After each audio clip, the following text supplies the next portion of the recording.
Okay, we're kind of doing a best of Canon lenses from these four, and this is coming from an amateur photographer, amateur kind of videographer, simply because I use my cameras more for online tutorials, Zoom calls, that type of thing. Tutorials outside, I'll use those if I'm doing a DIY project and I want to capture that. So understand that this is coming from somebody who's somewhat of a amateur, and so these are the types of lenses that work for me. So if that's kind of the same as for you, then this will work well for you. So first off, we have the Canon, and this is the 18 by 55, and you have the image stabilizer, which means it just stabilizes everything as it's zooming. This is great if you're wanting to capture pretty close up to pretty far away. This is a really good one that you can go through and find the range that works best for you. I will use this mostly outside for any of my outdoor tutorials, or if you have any kind of tutorials that require for you to be kind of far away or up close. This is a perfect range for you. The item has the ability, the stabilizer is set within the lens, and so you can turn that on or off, and you can either do automatic focus or manual focus on this as well.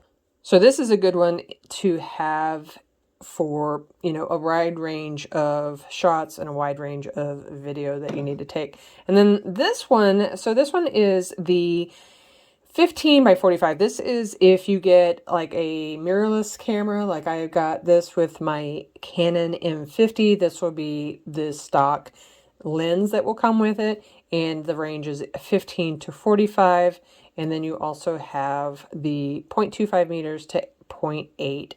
And I'll tell you, this is pretty much my go-to simply because I got this with my M50, and it was before I got any of the others. And so this just stays on. This is actually the one that I'll use pretty much with anything if I don't want to set this one up, especially because it just works. It does such a wide range of close-ups or far back if I'm doing a huge project outside or a huge project on the DIY side. So this is a really good full focus. Now, neither of these are going to get that bokeh effect or the very popular blurry background. So if you're looking for something like that, then these other two are what you're going to go for. So this is what they call the nifty 50. It's the 50 millimeter Canon. They also have the automatic focus versus manual focus in this, and it works really well for most. Now, because I use a mirrorless, and this is going to happen to you as well, this doesn't fit directly on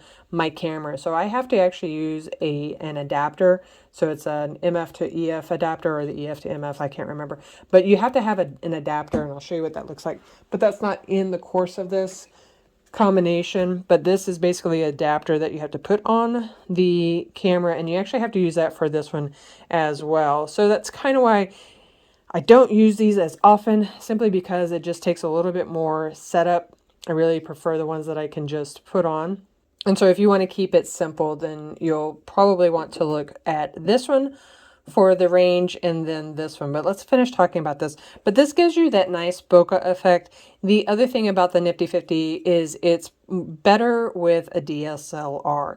I have mirrorless, meaning there's a crop factor of like 1.6 on that, meaning whatever this is at, add like 1.6, multiply that by 1.6, and it'll be that much closer in the camera. And so I thought I could put this on the end when I'm doing tutorials where the camera is only about arm's length away or a little bit longer, but I was just too much in the camera, or it was just too focused up on me. I have a very small office, and so this was actually not perfect for me. That's where this one comes in. This is the 22 millimeter, and this is the one that it provides. It's just a really nice setup all around. So I'll tell you the biggest things between this. So the Canon 22, that will give you a beautiful bokeh effect, meaning you'll have that lovely background effect in the shot. You'll also, this is a prime, meaning I don't need any adapters. This goes straight on to my DSLR. Well, I don't have a DSLR, but if you have a DSLR, it goes straight onto that. If you have a mirrorless like me, either an M50 or like the M6, then this will go straight on that.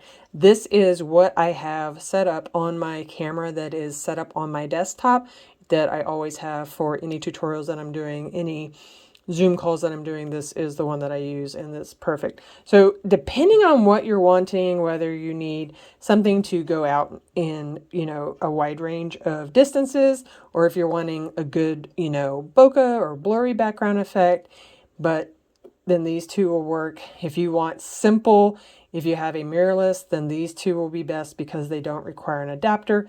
But if you want to get fancy, then you can use these two as long as you get the adapter.